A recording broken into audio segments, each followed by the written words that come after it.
Hello, this is the Politics of Net Neutrality, a lecture delivered on November 12, 2013 to the graduate seminar of Noriko Hara in the School of Library and Information Science at Indiana University in Bloomington, Indiana.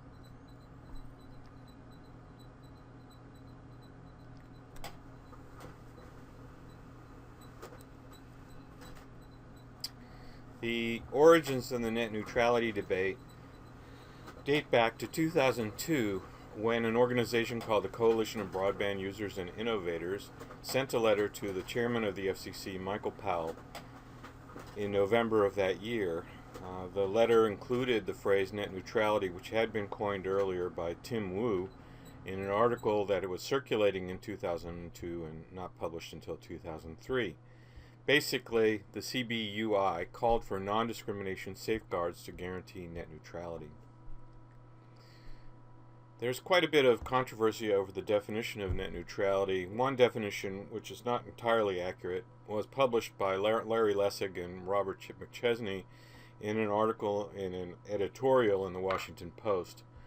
It says net neutrality simply means that all like internet content must be treated alike and move at the same speed over the network. The owners of the internet's wires cannot discriminate. This is the simple but brilliant end-to-end design of the internet that has made it such a powerful force for economic and social good. Elie Noam published an article in which he argued that there were really 6 different and distinguishable possible meanings of the phrase net neutrality. First would be that there would be no different quality grades for service, that there would be no price discrimination among internet providers, there would be no monopoly price charged to content and application providers by the owners of the infrastructure, no discrimination against content providers who compete with the carrier's own content, no selectivity by the carriers over the content that they transmit, in other words, some sort of censorship, and no blocking of the access of users to some websites, so all users would be able to access all websites. This controversy really stems partly from legislation, including the Telecommunications Act of 1996, whereby Congress was encouraging the telephone and cable companies to compete in offering broadband internet services. Basically, the FCC, combined with Congress, permitted telephone operators to buy cable networks and cable networks to compete in telephone markets in order to create a kind of competition space where there had been very limited competition before. The FCC wanted telephone companies and cable companies to compete in high-speed internet and cable TV services via new fiber optic networks built mainly without government subsidies. So a key issue here was how much would the government contribute to the building of the new broadband infrastructure? And at that time, Congress and the FCC were dealing with a situation in which they thought the government should be a minor player in building this new infrastructure. So the result is that we have basically 2 types of main internet service providers for broadband internet. We have cable operators like Comcast, Time Warner Cable, Cox, Charter, and Optimum, and we have 2 main telephone companies that are competing in this area, AT&T and Verizon. The top global websites are quite different bunch of companies. These are companies that offer, for example, in the case of Google or Yahoo or Baidu, search portals where you go to find content on the internet. We also have examples like YouTube, which offers internet-based videos, or Twitter and others who offer what are called microblogs, very short messages that you can send out over the internet. In 2004, Michael Powell, who was chair of the FCC at the time, offered 4 internet freedoms as a kind of set of principles that he thought the FCC might adopt as a policy. That is, that all users should have the freedom to access content, should have the freedom to use any applications of their choice, could attach any personal devices they chose to the internet, and could obtain service plan information. These were very similar to the kinds of rights that people had campaigned for the telephone network, but the idea here was to apply those same ideas to the internet and the digital networks. In 2005, the FCC adopted a policy statement related to Michael Powell's proposal, in which consumers are entitled to access the lawful internet content of their choice. They're entitled to run applications and services of their choice, subject to the needs of law enforcement. They're entitled to connect the choice of legal devices that do not harm the network. They're entitled to competition among network providers, application and service providers, and content providers. So you see this is slightly different from what Powell proposed, but in the spirit of the same spirit, but with an emphasis on encouraging competition among different internet service providers.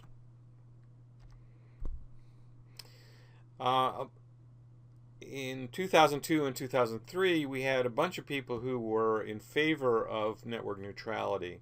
And so if you go to the websites that are indicated on the bullet points here, you will see statements by Tim Wu, Vint Cerf, and an organization called Save the Internet. So I'll just let you do that on your own.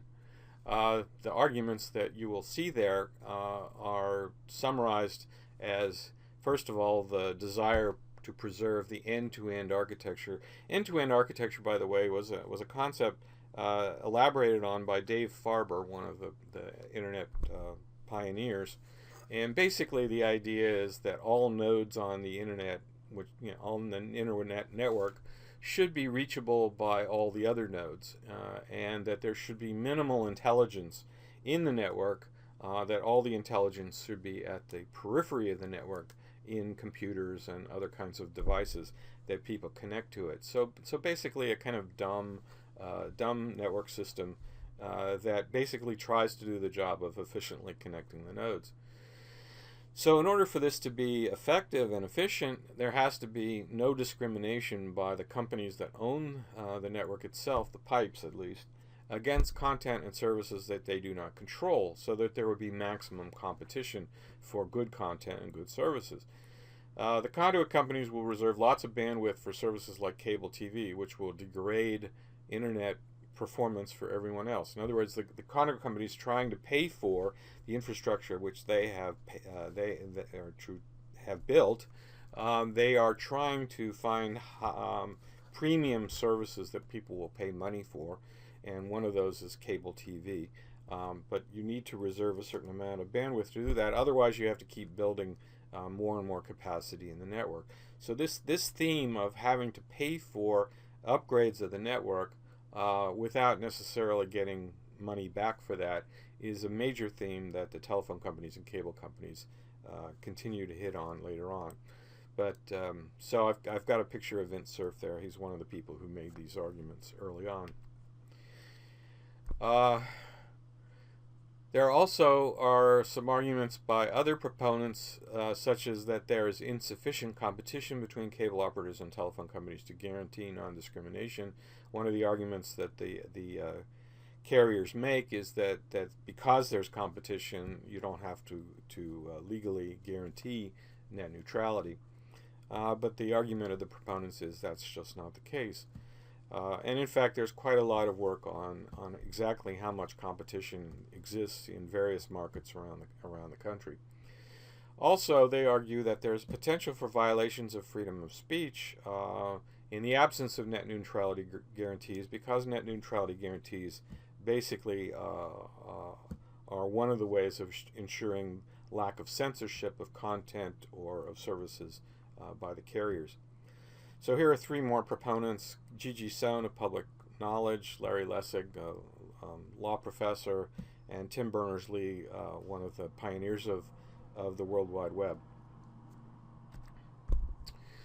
Organizations that support net neutrality were quite various in their in their political agendas. The American Civil Liberties Union, for example, was there along with the American Library Association, the Christian Coalition, the Gun Owners of America, Consumers Union, Google, Amazon, and Yahoo, and the American Electronics Association. So this is a strange, politics makes strange bedfellows, and this is a great example of that.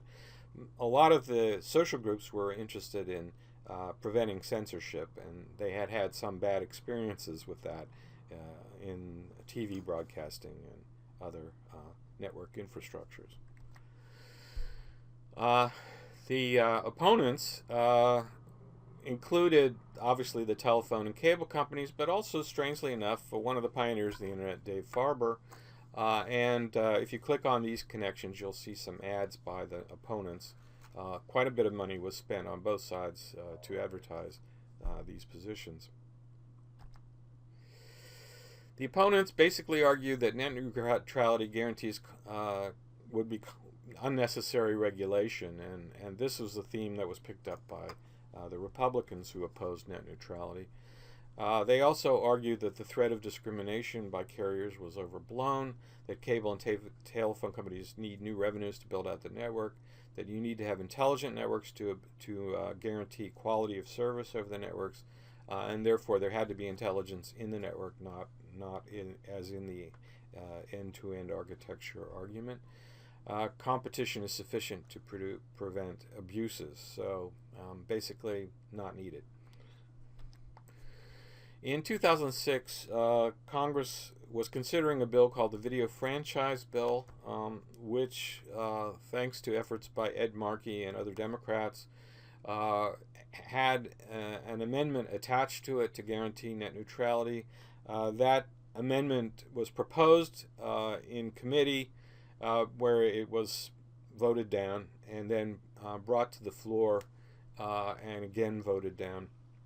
In the Senate, Senator Olympia Snowe from Maine added a net neutrality amendment, but in committee it failed to pass in an 11-11 committee vote.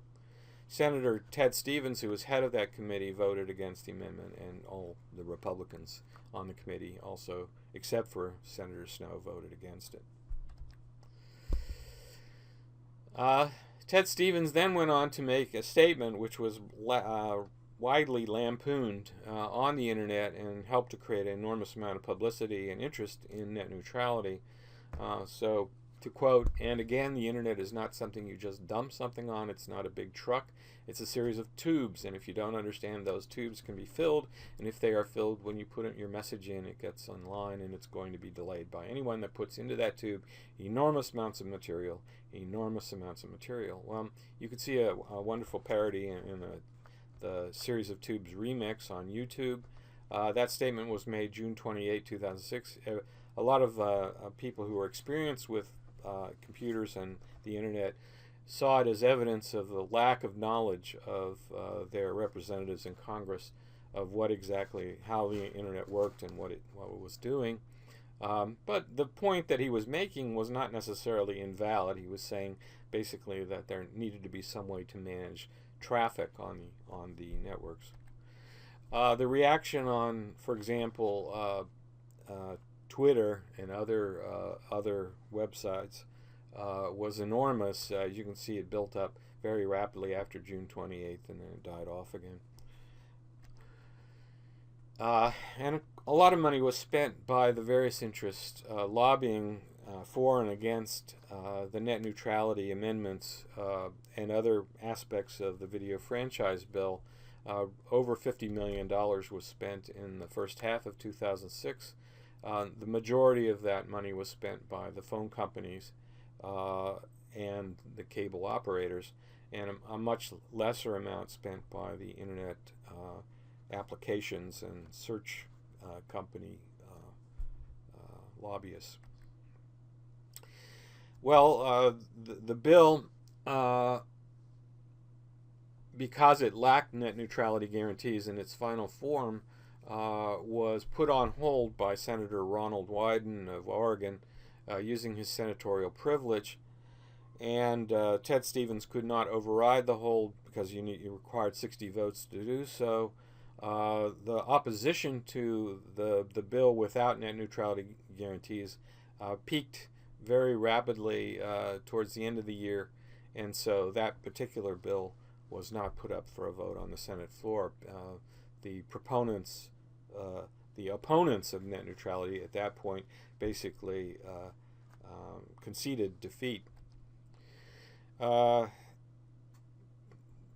This was increasingly a partisan issue, and during 2007, Senator Barack Obama, candidate for president of the United States, gave a speech at Google in which he announced his support for net neutrality, or what he called the open internet. Net neutrality became part of the official Democratic Party platform in 2008.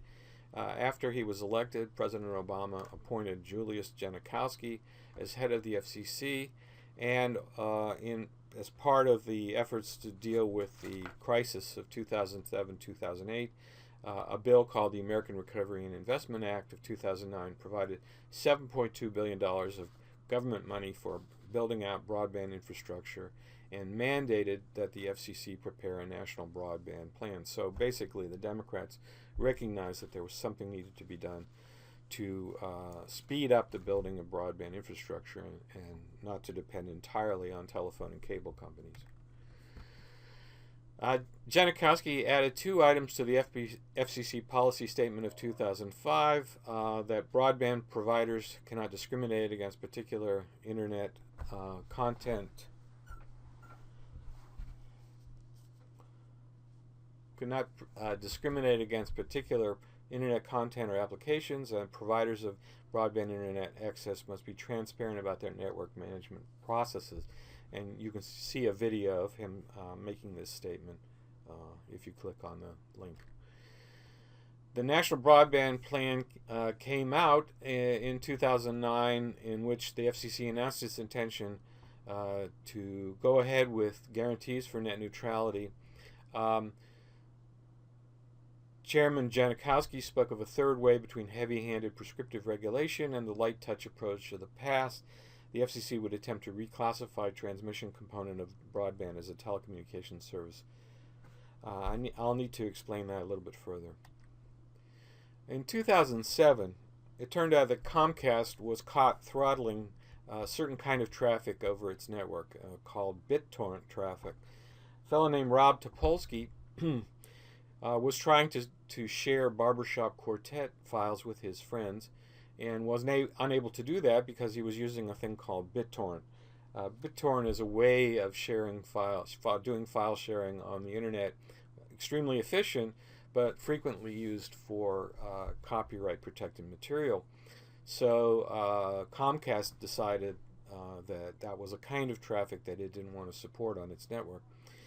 Topolsky published his findings on a thing called Torrent Freak blog, which then went out for testing by the Electronic Frontier Foundation and the Associated Press. It turned out that Comcast was using traffic shaping using an application called Sandvine, which looks for seeded applications and blocks them. The FCC was very unhappy about this and told Comcast to stop doing it, which it did. But then it filed a lawsuit in the U.S. Court of Appeals claiming that the FCC had exceeded its authority in doing this. In 2010, the U.S. Court of Appeals ruled that the FCC did not have the authority to regulate ISPs under the Telecom Act of 1986. The reason is somewhat complicated, but basically the FCC had decided to reclassify cable modems and DSL services as information services, and therefore not as subject to FCC authority as communication services, or the old telephone services, for example, of the past. And by doing so, according to the court, they had reduced their ability to make the kinds of rulings that they were making about the throttling of BitTorrent traffic by Comcast. In August 2010, Verizon and Google announced a joint policy proposal which people thought would, at least for a while, quiet the net neutrality debate. Basically, the idea was that the telecom companies would agree to adhere to net neutrality principles on their networks, their wired networks, but not on their wireless networks. And the basic idea being that the principles of wireless networks being somewhat younger and involving a desire to keep undesirable kinds of content and applications off of smartphones and so forth required more careful network management than was necessary over the wired networks, and they agreed that reasonable traffic management was permissible on both wired and wireless networks. So that was the Verizon Google deal. Google was widely criticized for this, by the way, as being a kind of concession that many users thought they shouldn't have made. Then Verizon went on to challenge the Open Internet Order of 2009, claiming that it violated their First and Fifth Amendment rights. In May 2013, the Supreme Court ruled that agencies such as the FCC have the authority to regulate when legislation is ambiguous, which was supportive of the FCC's position in the suit with Verizon. But the Court of Appeals judges who were hearing the case gave evidence that they didn't think that treating all content equally was necessary, that there should be at least some sort of network management allowed, and so the final decision has not come down yet. So we're still up in the air on this one. The new FCC chair appointed in 2013 was a fellow named Ted Wheeler, was a communications lobbyist. It was a little bit worrisome that he had been a lobbyist for telecom companies, but in fact one of his first acts was to hire Gigi Sohn of Public Knowledge to be one of his key advisors. So that raised the optimism of proponents of net neutrality. So in the end, net neutrality was framed by Republicans as a regulatory issue, an issue of unnecessary regulation, and therefore opposed. The Democratic framing around net neutrality was somewhat confusing, with contention about what exactly did it involve and how much regulation was really needed. But nevertheless, the Democrats firmly supported net neutrality. The Republicans opposed it. The Republicans and their supporters carried the day until June 2006, when the political tide began to turn against them. In the elections of 2000 and 2008, Democrats and their allies got a clear message that they should attempt to pass legislation and get the FCC to adopt policies that would guarantee net neutrality. However, the Comcast ruling and continued strong Republican opposition made legislative action very unlikely, even though the FCC continued ahead with its idea of reclassifying broadband transmission. So watch this space for the Supreme Court or the U.S. Circuit Court of Appeals decision that's coming up soon.